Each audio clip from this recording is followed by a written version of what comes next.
Assalamualaikum warahmatullahi wabarakatuh.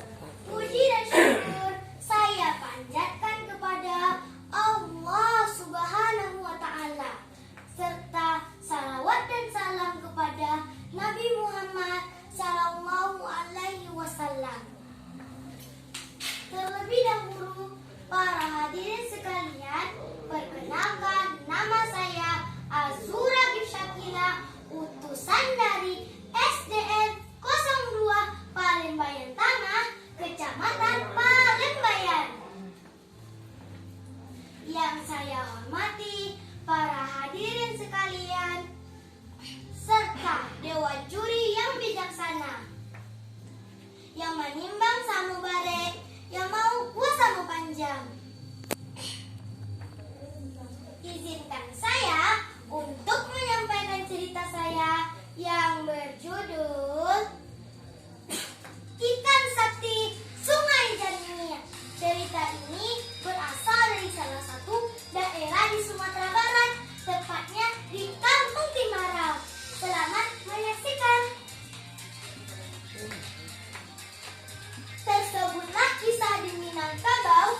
Dahulu kala di Kampung Timarau hiduplah sebuah keluarga yang memiliki sepasang anak. Kepala keluarga itu bernama Pak Malin. Istri Pak Malin bernama Ibu Gantosori. Anak sulungnya bernama Buyung Pangaduan. Sementara si bungsu bernama Kambang Mani. Mereka mempunyai seorang mama yang bernama Mak Datuk Tajwa. Beliau merupakan pemimpin adat di Kampung Timarau. Buyung dan Kambang tumbuh dengan bimbingan kedua orang tua dan mama. Menjadi anak baik, disenangi oleh orang-orang, dan taat pada agama. Mereka hidup dengan tenang dan bahagia. Namun kebahagiaan itu hilang seketika, di mana sebuah penyakit aneh yang menimpa Pak Malin dan Ibu Ganto, yang membuat mereka menjadi lemah, kurus, rambut yang rontok, serta hanya tinggal kulit pembalut tulang. Waduh, seramnya hadirin.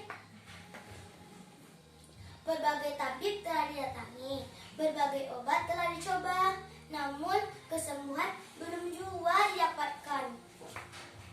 Buyung dan Kambang selalu tabah, berdoa dengan sepenuh hati untuk kesembuhan kedua orang tuanya. Pada suatu hari, doa mereka dikabulkan oleh Tuhan. Melalui mimpi, mereka bertemu dengan seorang yang bercahaya. Beliau bilang, orang tua kalian bisa disembuhkan dengan meminum air perasan benalu yang terdapat di timur sebelah kampung ini, dan hanya kalian berdua yang bisa mengambilnya. Mereka terbangun. Setelah sholat subuh, mereka menceritakan tentang mimpi mereka yang sama.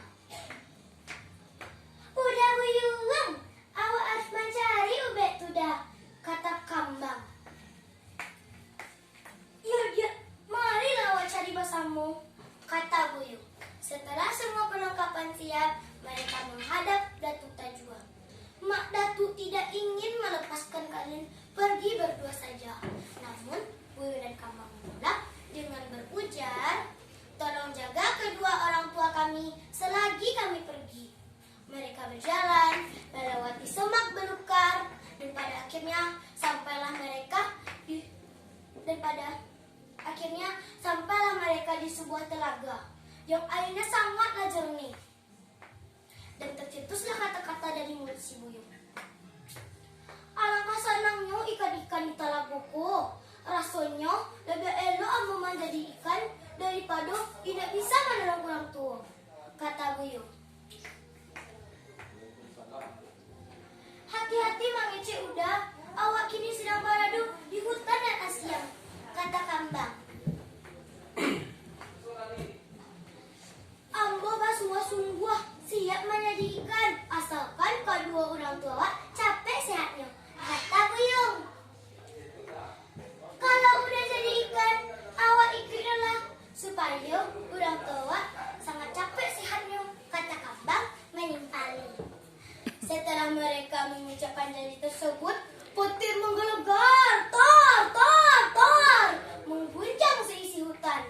Dan setelah itu, turunlah hujan yang sangat deras.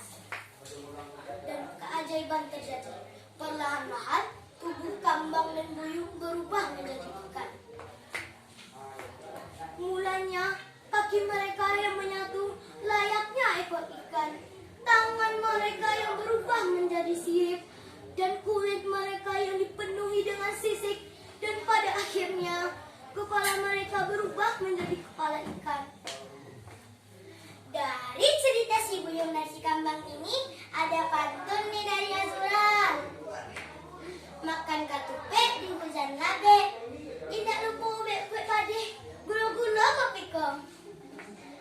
Banyak mengecek kato talembe, sebab kato-kato adalah doa kita. Betul kan para hadirin? Betul. Karena kejadian itu sangatlah tidak biasa.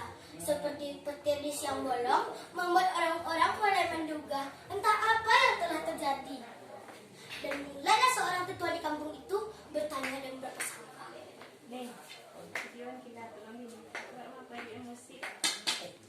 Orang, ya Allah, apa yang terjadi kok? Pak apa pati di siang hari kok? Tiba-tiba aja. Ya Allah, lindungilah kami.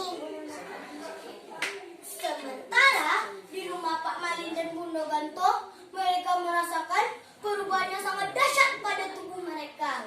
Kesehatan telah kembali.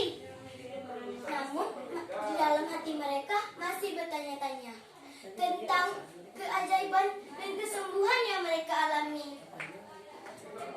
Dan teringatlah kepada kedua anak mereka yang sudah pergi selama 2 hari, namun belum ada kabar atau berita. Pak Malin dan Bunda Ganto pun mendatangi rumah Mak Datuk Tajwa dan sepakat untuk menyusul Buyung dan Kambang pada keesokan harinya. Keesokan harinya, Mak Datuk dan orang tua Buyung dan Kambang menyusul. Dan menjelang sore, sampailah mereka di sebuah telaga yang airnya sangat jernih. Alangkah terkejutnya Pak Malin dan Bunda Ganto mendengar suara orang menyapa.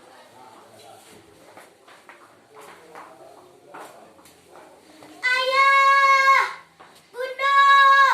Kami di Sikong! Dan muncullah 2 ekor ikan ke permukaan. Ayah! Bunda! Ikolah kami! Kami nak berubah menjadi ikan. Teriak Kambang. Onde anak-anak ambo, apa yang terjadi kok? Apa yang terjadi kok? Tangis Bunda Ganto.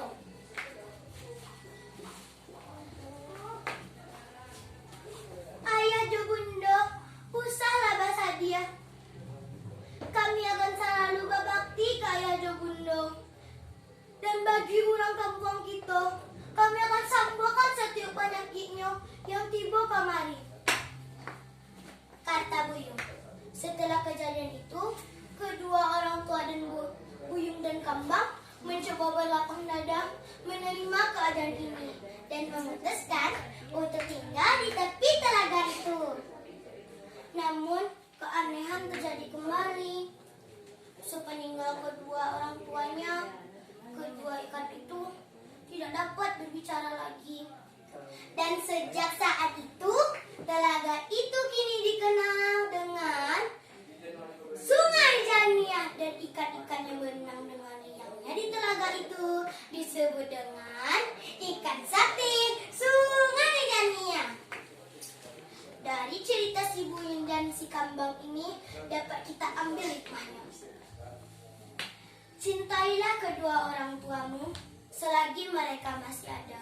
Tanpa mereka, kamu bukanlah apa-apa.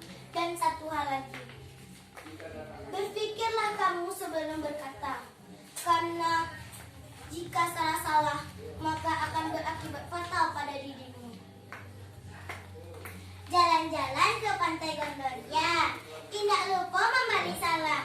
Ambil hikmahnya cari tu azulah, yang buatnya kita pelan bersama yo. Yo. Assalamualaikum warahmatullahi wabarakatuh. Waalaikumsalam.